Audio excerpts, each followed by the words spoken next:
Welcome everybody to the first session of the second day. And let me introduce the chair of this session, Vikesh Kumar from IMSC. And over to you, Vikesh. Hi everyone. So welcome everyone in this first session of the second day of the conference. So first speaker of this session is Professor Kaneenika Sinha. She is going to speak on center limit theorems in number theory and graph theory. So over to you, ma'am. Thank you very much, Vikesh, and thank you to all the organizers. I'm extremely honored to be part of Professor Ramakrishnan's 60th birthday conference.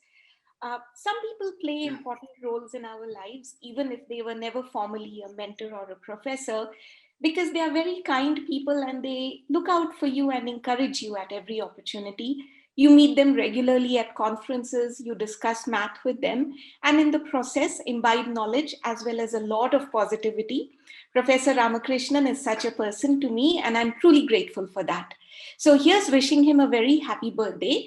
And today in this conference, I want to talk about, so let me now just make this full screen. Can people see the screen? Is there a problem? No, ma'am, we could not. Okay. Sorry, it's not visible to me at least. Yeah, I also am unable to do. And I'll just quit full screen. Yeah, maybe you can go. Is it better now? No, you can just use the right arrow. You can right panel. You can hide so that you can the display. No, the middle.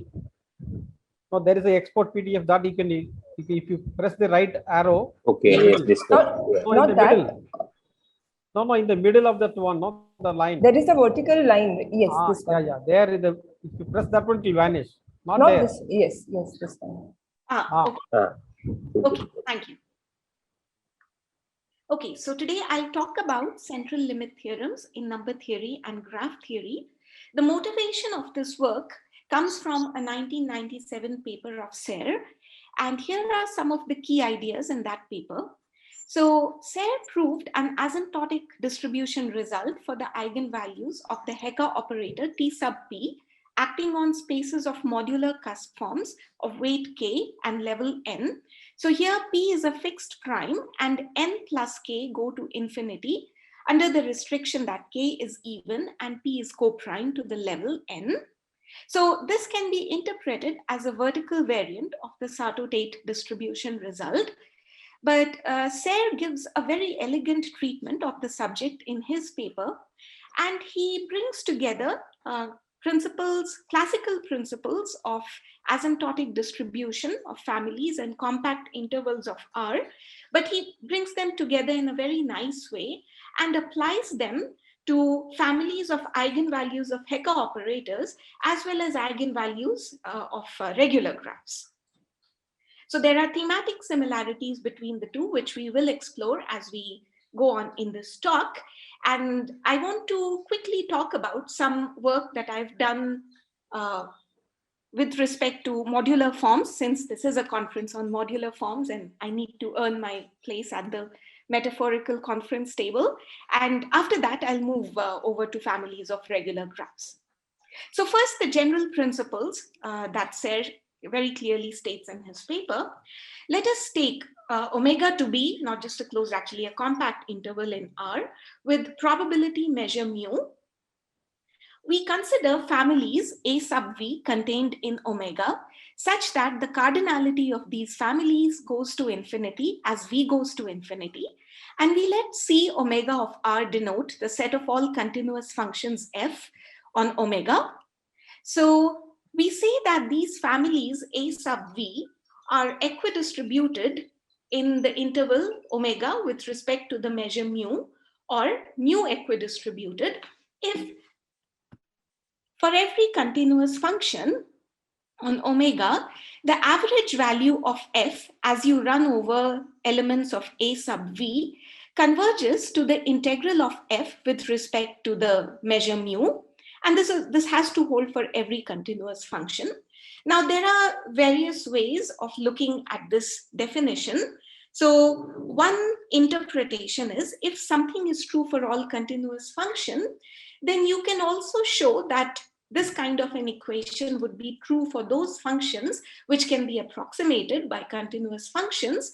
And so if you take any interval I lying in omega and consider the characteristic function of that interval, then this equidistribution definition applied to that setting essentially tells you that the proportion of elements of A sub v which lie in the interval I is asymptotic to the measure of mu, measure of the interval I with respect to mu.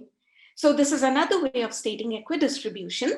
And if you want to check whether something is true for all continuous function, it is sufficient, obviously, to check whether this is true for all polynomials. And in particular, you don't have to check for all polynomials. You can take your favorite sequence of polynomials, as well as in your as long as for each n, your p sub n of t is a degree n polynomial. And for all n greater than or equal to 0, if you check this equidistribution criterion for this sequence, then you are able to derive equidistribution. So this last criterion is what Serre exploits for both the families that he looks at. So in this regard, it is important for us to review the notion of Chebyshev polynomials. So we choose a sequence of polynomials, x0, x1, and so on, where the nth Chebyshev polynomial is given by the expression sine of n plus 1 pi theta over sine pi theta, where you expand this in terms of 2 cosine pi theta, and it is not very difficult to see that the nth Chebyshev polynomial, in fact, is a degree n polynomial, and we also know its expansion. And we denote further z sub n of x to be equal to x sub n of x minus x sub n minus 2 of x for n greater than or equal to 2. So when Serre proves equidistribution results for modular forms, eigenvalues of Heka operators, he uses the sequence x sub n. And when he moves over to eigenvalues of k regular graphs, then he considers the sequence of polynomials given by z sub n of x. So a quick review of some distribution results in the theory of modular cusp forms. So let k and n be positive integers with k to be even, and let S sub k of n denote the space of primitive cusp forms of weight k with respect to gamma naught of n. Now these are finite dimensional vector spaces over C, and let little s sub k of n denote the dimension of these vector spaces. There are dimension formulas known for them. And in particular, what is important to us is that if you either let the weight go to infinity or the level or both, then the dimension also grows to infinity. Now on these spaces, we have the Heka operators, which we denote by T sub n for all n greater than or equal to 1. And by the Ramanujan-Deligne bound, if you have a prime p, which is co-prime to the level n, then the eigenvalues of T sub p lie in this interval, which is parametrized by the prime p. And now if you decide to normalize your Heka operator, so take T sub n divided by n to the k minus 1 over 2, then irrespective of whatever prime you choose, your eigenvalues of Tp prime will lie in the interval minus 2 to 2. And this leads us to the question of how they are distributed in the interval minus 2 to 2. Before that, a little more notation.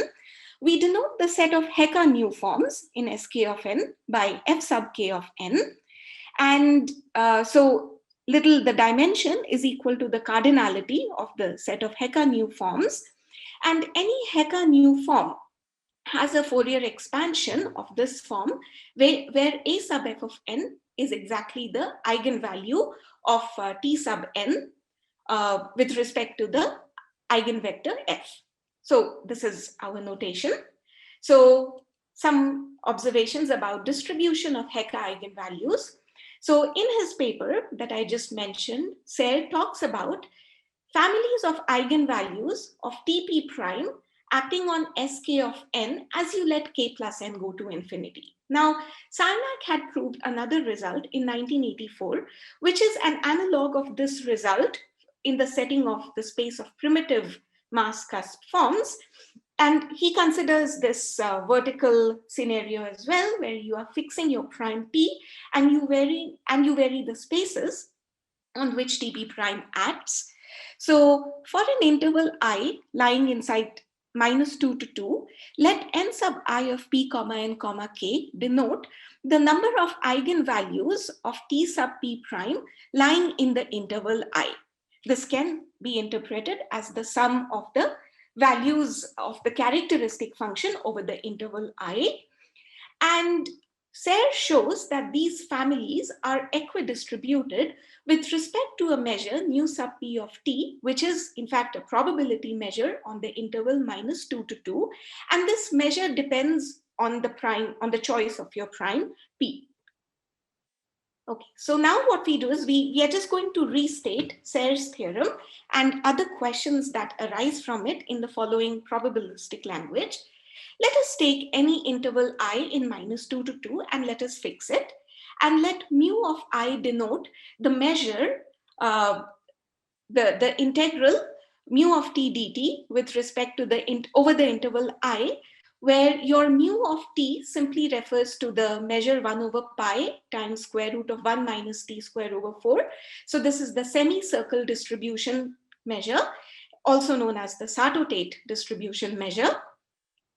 Now for any prime p, so now what we do is we consider the space of all Heka new forms and treat it like a probability space equipped with the uniform probability.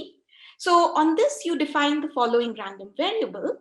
Y sub p of f is defined as chi sub I of a sub f of p. So this is equal to 1 if the Fourier coefficient at p of the Heka new form f lies in the interval I and 0 otherwise. So once you have a random variable, you can talk about its expected value, its variance, and so on. So let us denote mu sub p to be the expected value of y sub p. So this is simply the sum of y sub p of f as you run over all the f's divided by the total number of f's, which is just the dimension. And once you have an expected value, you can also talk about variance of this random variable.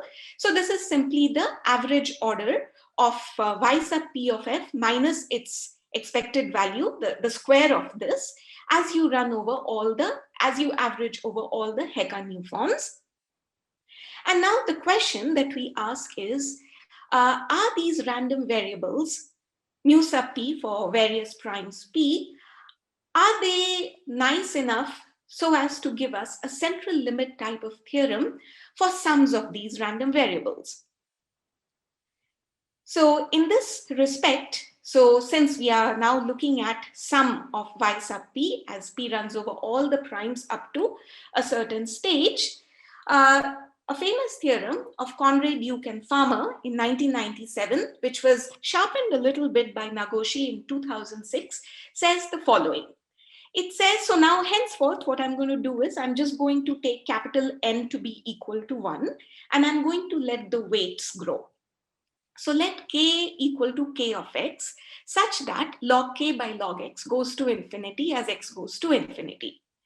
Then the sum of the variables, expected value of the random variables y sub p, turns out to be asymptotic to pi of x times the Sato-Tate measure of the interval I.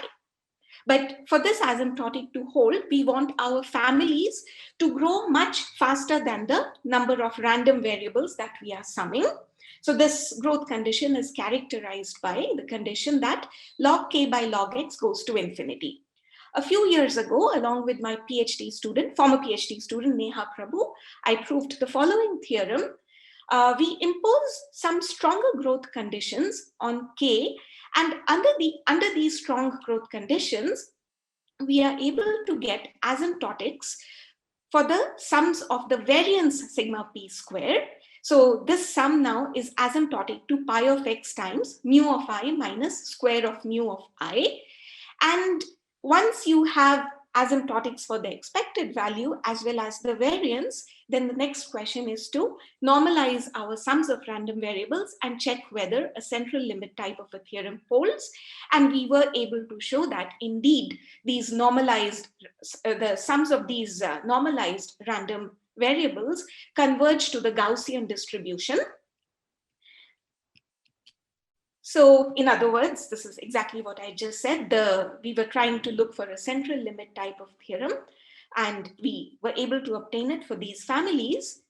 And our fundamental motivation was a result of Nagoshi in 2006, in which he showed that this sum, this normalized sum of summation of a sub f of p as you run over p up to x divided by square root of pi of x, it converges to the normal distribution as x goes to infinity under the conditions log k by log x goes to infinity. So many of the combinatorial ideas that we require to evaluate, estimate, and take the asymptotics of these sums actually come from Nagoshi, but we have to do a finer and a more delicate analysis, because now we are not just taking a sub f of p, but we are taking certain functions at a sub f of p.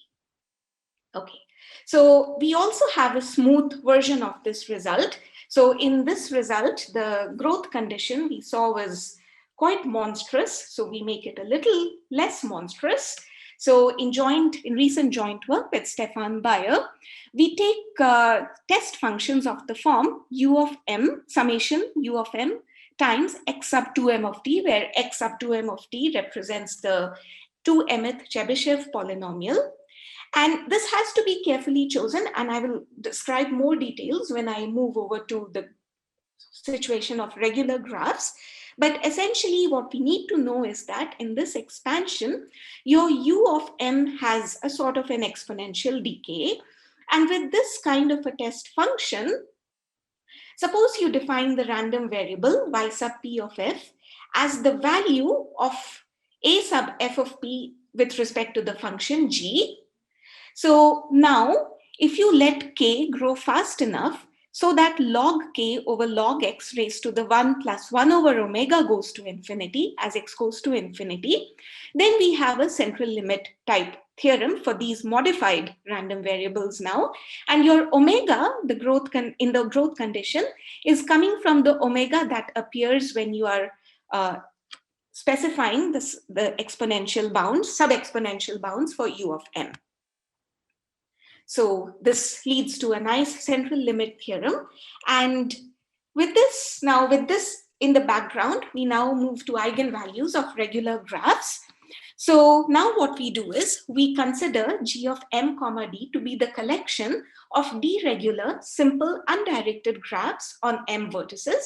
Here we are going to take a degree which is greater than or equal to 3. So the analog of the Heka operator in this situation is the adjacency matrix. So what does the adjacency matrix do? It is a square matrix of size m by m, which is defined by setting a sub ij to be equal to 1 if v sub I is joined to v sub j with an edge, and it is 0 otherwise. Since we are talking about undirected graphs, this is symmetric and therefore it has only real eigenvalues. These eigenvalues are called the eigenvalues of x. Now, some trivial eigenvalues of x are, the most trivial eigenvalue is just the degree d itself. It's very easy to check that d is an eigenvalue of x.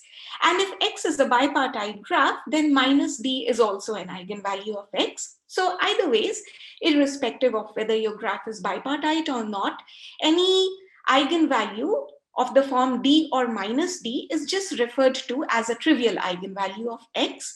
And we are interested in the behavior of the non-trivial eigenvalues of x. So those eigenvalues of x, which are not equal to plus or minus d, we want to understand those.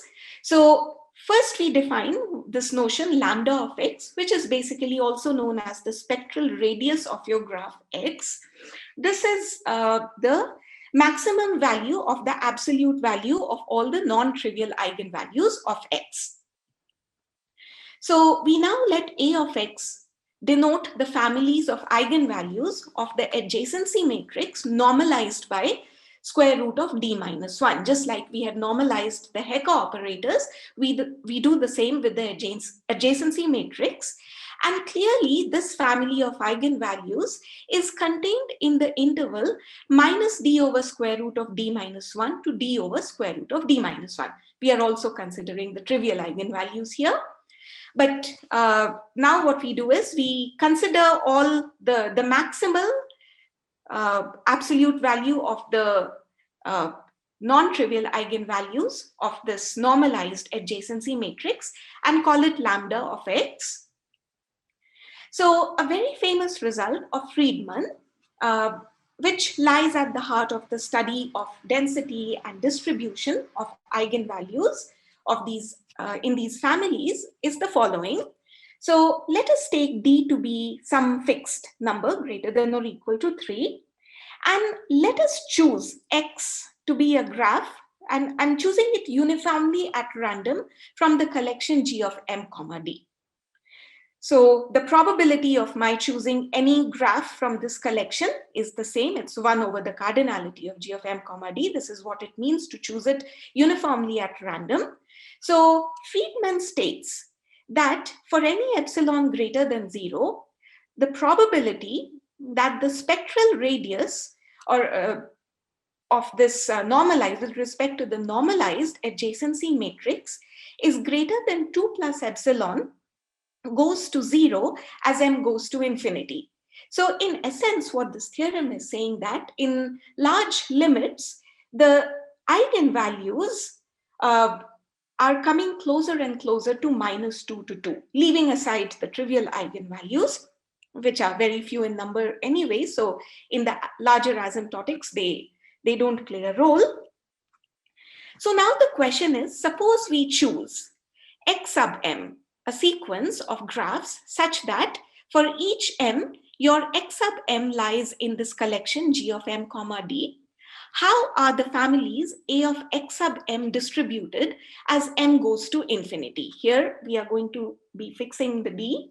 But of course, this also leads to the question of what happens if you also allow your degree d to go to infinity as m goes to infinity. So in the context of modular forms, the situation we had was, first we talked about a fixed prime p and a Heka operator tp prime acting on increasing spaces skn, and then later we summed over all primes up to x and we allowed this x also to grow, and we were trying to understand how fast, how quickly your k needs to grow with respect to x.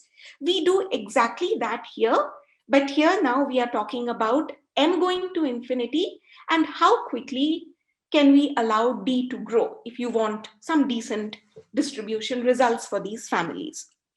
So first, let us address the case for a fixed d, and this is the analog of the Sarnak and Serre theorem in graph theory. This was proved by McKay in 1980. Let d greater than or equal to 3 be some fixed degree, and let us choose our sequence of d regular graphs with increasing number of vertices in such a way that c sub n of x sub m over m goes to 0 as m goes to infinity, where c sub n simply denotes the number of cycles in a graph x sub m of length n. So for any n, we want this limit to go to 0 as m goes to infinity. And if this condition is satisfied, then for any interval, we have this following result about the proportion of eigenvalues a of x that lie in the interval I, or in other words, the families A of x are equidistributed with respect to this measure kappa sub d of t, which is also a probability measure.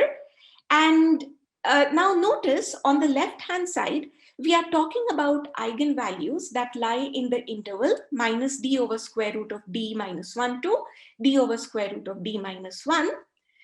So when we state it using the other criteria of Serre, what this says is that for any continuous function on this interval, the average value of your function f as you run over all the eigenvalues converges to the integral of f with respect to the measure kappa sub d of t. But on the right hand side now, we have the interval -2 to 2.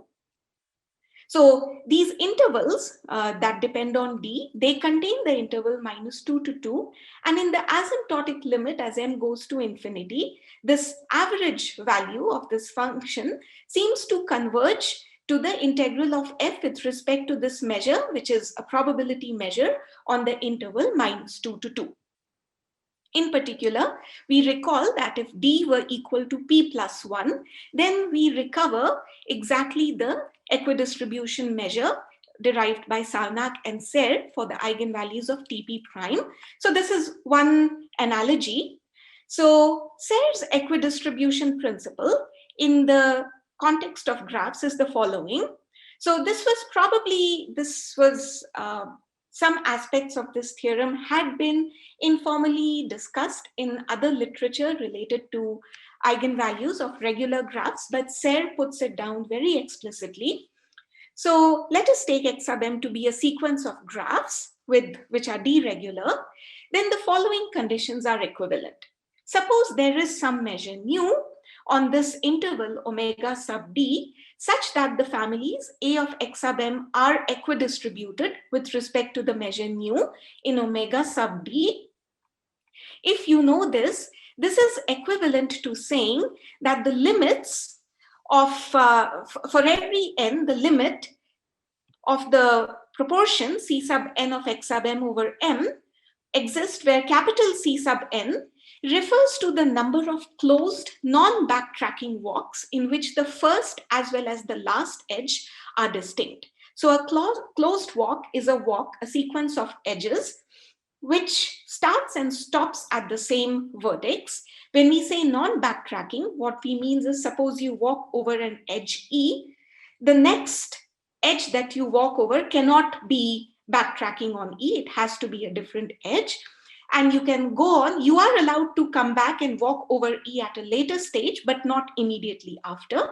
And in addition, we also want the first and last edges to be distinct. So the last edge should not be walking back over the very first edge that you started off with. So the number of, so in his paper, Serre refers to such types of walks as circuits, but generally in literature and graph theory, circuits refer to different types of walks, but so we'll just call them Serre circuits. So these limits need to exist for every n. Now, if we want to generalize, or if we want to have analogs of equidistribution results to the situation where D is also allowed to grow, just like we were talking about the result of Conrad, Duke, and Farmer, where P was also allowed to grow, then the main objection comes from your C sub n. It is not very easy to understand the asymptotics of C sub n if you just pick up one x sub m in particular, but if you are picking up an x sub m uniformly at random from a collection, then you know probabilistic results about the behavior of these C sub n's, and this plays a crucial role when you allow both D as well as your size of vertices to vary. Now, before that, I want to mention some joint work with Professor Ramurthy in 2009. Our main focus was to obtain error terms in equidistribution in the Sarnak-Serre theorem, but we also did make some remarks about Serre's theorem in graph theory, but we essentially left it at that. So this is what this says. So if you have a sequence as you choose before, suppose there is a measure with respect to which these families are equidistributed, then for any interval I lying inside this omega sub d, we can give an explicit upper bound for the number of eigenvalues which lie in this interval a comma b. So this explicit bound can be given in terms of the length of the interval as well as the Serre circuits. So now we are going to talk about eigenvalue statistics in the same spirit as we were talking about statistics of eigenvalues of Heka operators. So for any function f from R to R, we define the following random variable from g of m comma d to R as follows. So b sub f of y is defined as the sum of f of lambda as you let lambda run over all the eigenvalues of capital Y. Okay, the normalized. Now, henceforth, we will just be talking about the normalized adjacency matrix. So, because of the remarks that I just made about the behavior of C sub n, as you let D also to grow to infinity, we now have equidistribution results, which are, however, average versions. So, this is more like an analog of the Conry, Duke, and Farmer result in the setting of graphs. Suppose you have degrees which grow to infinity in such a way that d sub m minus 1 is equal to m raised to the epsilon sub m, where epsilon sub m goes to 0 as m goes to infinity. However, m to the epsilon m still needs to go to infinity. If we choose d of m in such a way, then there is a 2012 result of Dumitrio and Pal, which shows that expected value of this random variable b sub f is asymptotic to m times the integral of f with respect to the Sarto-Tate measure. So the Sarto-Tate distribution measure shows up here as well. We just showed in a couple of slides ago that if you are fixing d, then we have a variant of the Sarnak-Serre distribution measure, and the Sarto-Tate distribution measure also shows up. What's more, if in particular, if you want to take any interval lying inside the interval minus 2 to 2, the expected value of b sub chi sub I is asymptotic in the same spirit as the previous asymptotic to m times the Sarto-Tate measure of the interval I. So now it is natural for us to extend previous work and push this and ask similar questions in the context of graphs as well. So there is a nice result proved by Tobias Johnson in 2015, which proves the following. Suppose you have an entire function of finite order. So for us, what this essentially means is that you can express your f as a combination of these Chebyshev polynomials in such a way that the coefficients a sub k are well controlled. And suppose now we let our degree d to go to infinity in such a way that log m over log d goes to infinity as m goes to infinity. Then the variance, so we already have an expected value result, which Dumitrio-Pal result will get covered by this growth condition as well. And then Johnson shows that the variance of these random variables is also, it can be shown there to be asymptotic to something explicit. And once you normalize these random variables along with by the square root of the variance, then there is in fact also a central limit theorem for this family. So the question that we want to ask is, can we obtain asymptotics for expected value of b sub f variance and central limit type theorems under looser growth conditions for d in terms of m?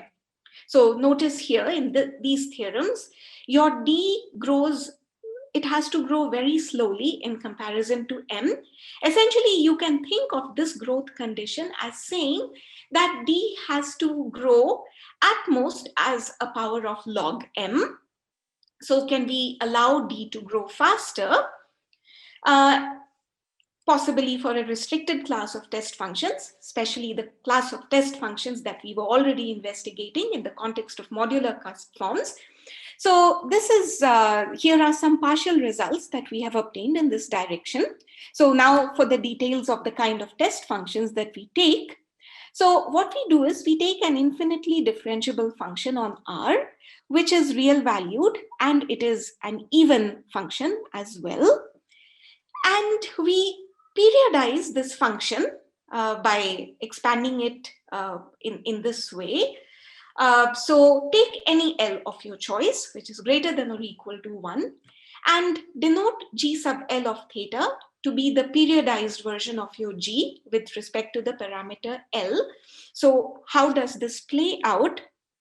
I need to choose test functions to ensure that this sum converges. So suppose I take a function G such that the Fourier transform G hat has compact support. Without loss of generality, let's say G hat is supported in the interval -1 to 1. Then your periodic function has a Fourier expansion, and the Fourier expansion also converges to G sub L of theta. In fact, it is a finite Fourier expansion parametrized by the capital L that we have chosen.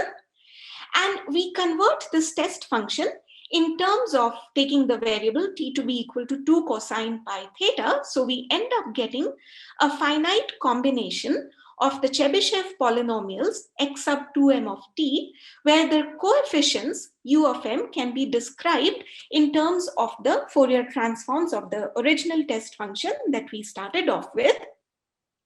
And in this situation, we prove the following theorem. With the error term, with the choice of the test function as described above, we define the random variable b sub h sub l to be equal to the sum of h sub l of lambda as lambda runs over all the eigenvalues of y. And we now let d to grow to infinity in such a way that log m by log d goes to infinity as m goes to infinity. So this is similar to the growth conditions that we had for the weights k in terms of x. So there we had the situation log k by log x was going to infinity. Here we have log m by log d going to infinity. Essentially what this condition means is that you are allowed to let d grow in such a way that it is less than or equal to. So m needs to grow faster than any power of d. Okay.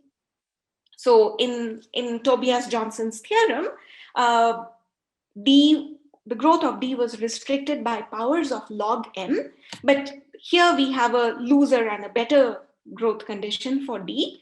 It can go up to powers of small powers of m. So in this scenario, we were able to show that for the kind of test functions that we have with these improved growth conditions, the expected value of the random variable b sub h sub l is asymptotic to m times the integral of h sub l of t with respect to the Sato-Tate measure. And in fact, we were also able to find out explicit error terms in this asymptotic. So what we were able to show is that if you take an m which is large enough, and then, so you are allowed to start with any L greater than or equal to 1. Consider a test function of length L, and by length I mean the expansion of the trigonometric polynomial is up to degree L. In this situation, if you choose an m which is large enough, it can be parametrized in terms of your capital L. The expected value of b sub h sub l can be written as this m times this integral plus an error term of the form m times log d by log m, where this error term is absolute and effectively computable. And of course, you immediately see that with this growth condition as log m by log d goes to infinity shows that this error term is little o of m, which is what you want for this asymptotic to hold. So this, we can interpret this as an effective version of the result of Dumitriu and Pal for these test functions. So what next? This of course leads to questions about the behavior of the variance and of course higher power moments of these random variables. This is still work in progress, but I want to indicate to you the key tools that go into proving the theorem that we have so far. So the key component here is an analog of the Eichler-Selberg trace formula in the setting of regular graphs. So for a d-regular graph y, let A of y denote the family of eigenvalues of the normalized adjacency matrix. And for a positive integer n, let f sub n of y denote the number of closed non-backtracking walks of length n. And let C sub n of y denote the number of circuits, the SER circuits, meaning closed non-backtracking, with the additional condition that the first and last edge should not be the same. Then, if you take the Chebyshev polynomial x sub n and you sum x sub n of lambda over all the eigenvalues of A of y, this sum can be expressed in terms of these very geometric explicit quantities characterized by your graph. So your f sub n, we can express this trace formula in terms of the number of closed non-backtracking walks of length up to n. And like I had mentioned, to apply Serre's general equidistribution principle, you have to choose the sequence of polynomials that you take very cleverly. So for modular cusp forms, the Chebyshev polynomials were good. In the case of graph theory, it helps us to just tweak these a little and take, so starting with n greater than or equal to 2, let us take x sub n of x minus x sub n minus 2 of x. Then the sum of the trace of this polynomial applied to the adjacency matrix can be expressed very neatly in terms of these SER circuits of length n. So this, you can interpret this as sort of the analog of the Eichler-Selberg trace formula for this trace here. And this plays an important role in our equidistribution result. So Vikesh, I just want to confirm, we started a little late, so we have a few more minutes, right? You have 5 minutes more. Okay, thank you. You can take 5 more minutes. Yeah, thanks. Okay, so here are the main ideas in the proof. I'll just quickly explain to you how we incorporate the trace formula. So the test function is as we just described. So we are taking basically periodic functions, which can be expressed as trigonometric polynomials of length at most capital L. And we apply, so if you look at G sub L of theta, you can just take GL hat of 0 out in this Fourier coefficient, in this Fourier expansion. And then since GL hat of n is equal to GL hat of minus n, we can combine the negative and the positive Fourier coefficients in order to see that we are talking about real valued functions.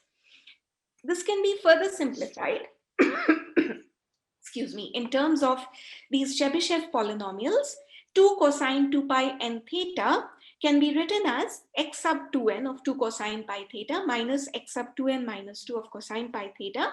And by standard manipulations, eventually we end up writing our test function as u of 0, where u of 0 is just the difference of GL hat of 0 minus GL hat of 1, plus a contribution coming from GL hat of 1 times x2 of 2 cosine pi theta, plus a linear combination of these z sub 2 n's as n greater than or equal to 2.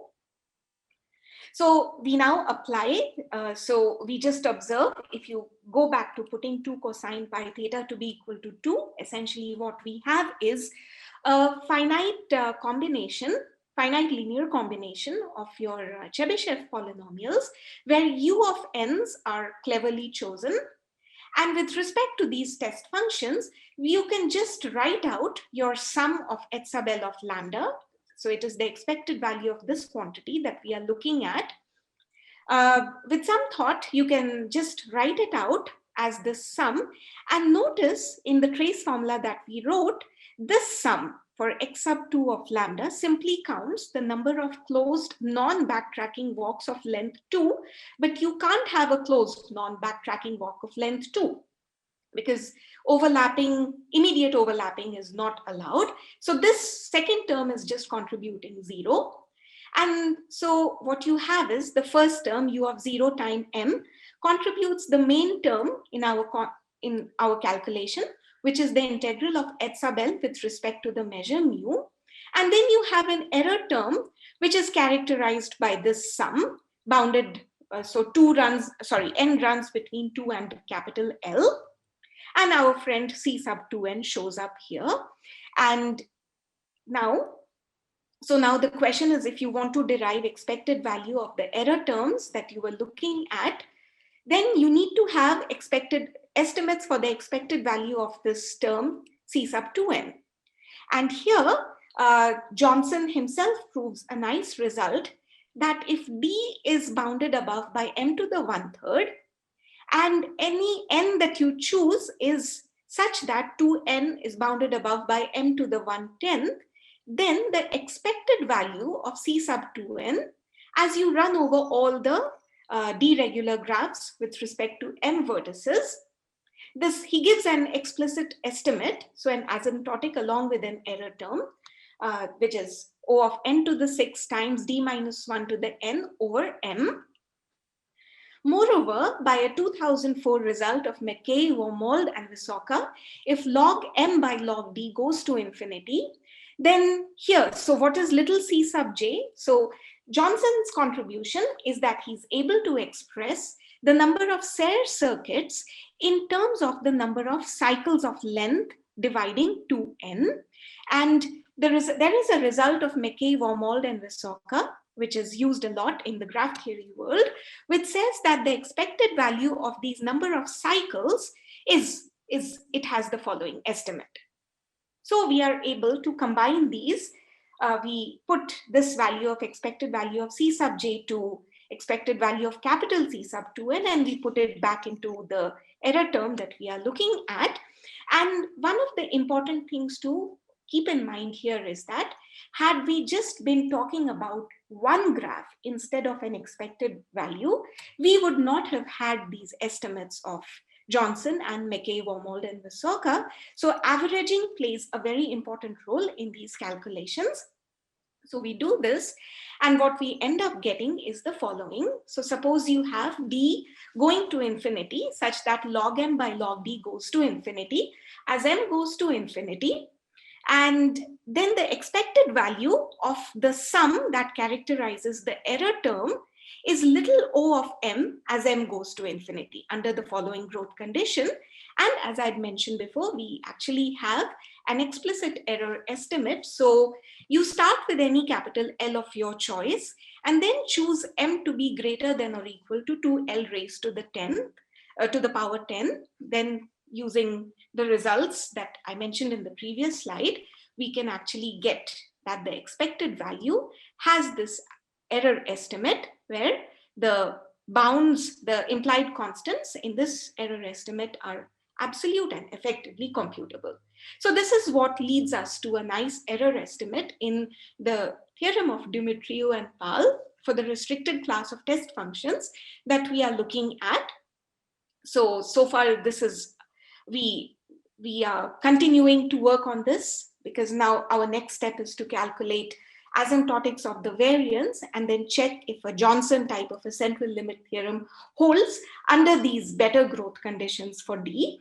So this is still work in progress, but I thought I'll use this conference as an opportunity to present the analogy between the modular forms world and the world of regular graphs in this talk. So this is a picture of me with Neha and Momanty. So I presented results with Neha. Neha now holds an Inspire faculty fellowship at University of Pune, and I'm very happy that Momanty, who was a former winter school student of mine, is now my colleague at IISER Pune. So thank you. Thank you very much, ma'am, for the Kaneenika ma'am for this nice talk. So are there any questions from the audience? We don't.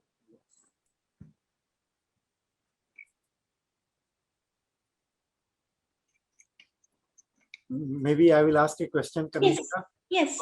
Just to clarify, this theorem of Friedman that you talked about on regular graphs, it says that Ramanujan conjecture is true on the average, no? Yes. That's the content of the theorem? Yeah. that And then- almost, as m goes to infinity, almost every d-regular graph would be a Ramanujan graph. And then the theorem of Sayre on the same topic is saying that on the average, Sato-Tate is also true. Yes. Uh, Yes. So Friedman proves Ramanujan, and then Sayre goes on to prove that Sato-Tate is also implied in this context. Exactly. Yes. Okay. What is the motivation of having regular graphs for Sayre?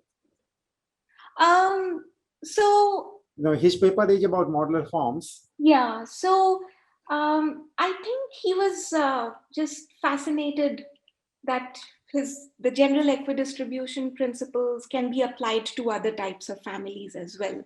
Mm-hmm. And then he also another motivation could have been that for certain there are certain examples of d-regular graphs where the parameters can be chosen, like we can take d to be equal to p plus 1 where p is a prime.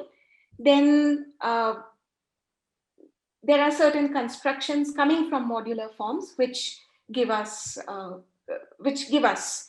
regular graphs, which are also in fact Ramanujan graphs. So this was the construction of Lubotsky, Phillips, and Sarnak. So this could also have been his motivation.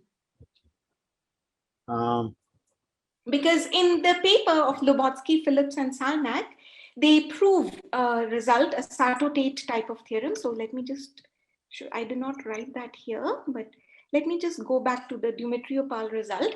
And I mentioned that this result is true when you average over all GM of D of M. But so Lubotsky and Sarnak have a theorem, Lubotsky, Phillips, and Sarnak.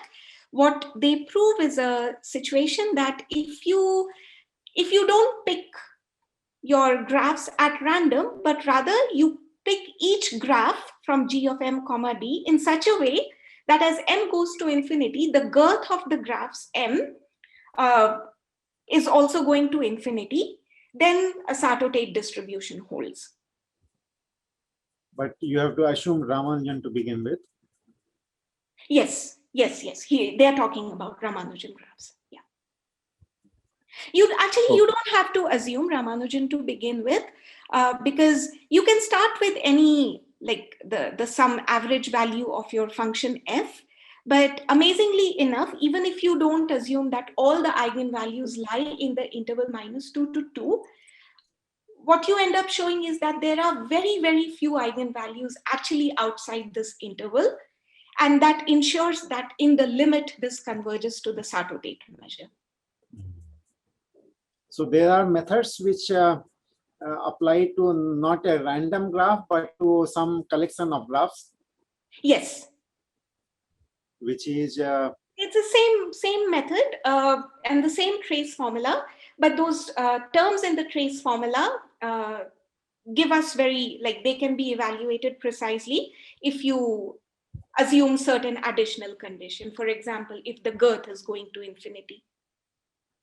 Now, what I meant was that, one understands what is a random graph, so all of the graphs, but, if you are given a modular form, then you get only with some Heka eigenvalues, and they may not be as random as that coming from a random graph, and you still may want to prove, okay, so the reason why I asked this, there is a paper of Dinakar Ramakrishnan where he proves that Ramanujan conjecture is true on the average, which means that, if you take a modular form on GLN, then as you know that one doesn't know Ramanujan, but he proves that for sufficiently many primes, Ramanujan is true.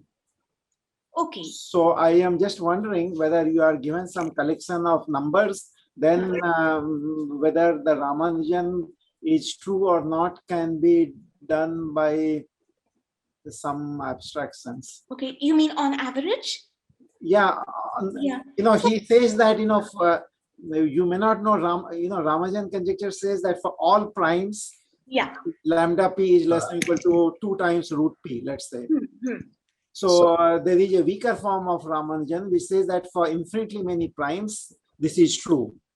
Or it may have even weaker form that there is some prime for which this is true. Right. So Okay. I think Dinakar manages to prove that there are many primes for which the Ramanujan is true. Okay. So Okay. thank you for this comment. So Vikesh, I'll just add Sure. to whatever you said. So if we look at this result of Conrad-Eucken-Farmer, which is an average version of the Sato-Tate result, it appears to me that this is, I would say, a stronger version of Professor Ramakrishnan's result, in the sense that what this is telling you is that on an average, the eigenvalues are equidistributed in the interval with respect to a measure which has probability 1 in the interval -2 to 2. So if you have a distribution result, does that not also lead to a density result? So I would think that this might be... Okay, very good. No, I mean, maybe I will send you his paper where he proves, and I must say that that paper has been used in some non-trivial contexts. Okay. So it has impressed me that, although Ramanujan cannot be proved, but at least for a collection of primes, the Ramanujan estimate is true can be proved. Okay. So very good. No, I think maybe the organizers want to end this. Yeah, but thank you for pointing this. Yes. Okay. I just want to make a very quick comment, if I may, Vikesh. Right. 1 Yes. minute. Yeah, Yes, sure, so just to tell Dipendra's first question, I think the SAR was having this equidistribution, general equidistribution theorem, and then he gave several examples where this theorem can be applied. Right. And that's what... Okay. So there is an abstract equidistribution theorem, and then he gave several that examples. can be applied to regular random Yeah. regular graphs. Yeah, Yes, that's this is I the think one. that is what Kaneenika meant. But it is unrelated to the theme of modular forms. He was trying to find some nice examples where similar kind of theorems are, I mean, not related directly, but in some sense, you see the values also, these eigenvalues lie in certain intervals. So similar kind of phenomena.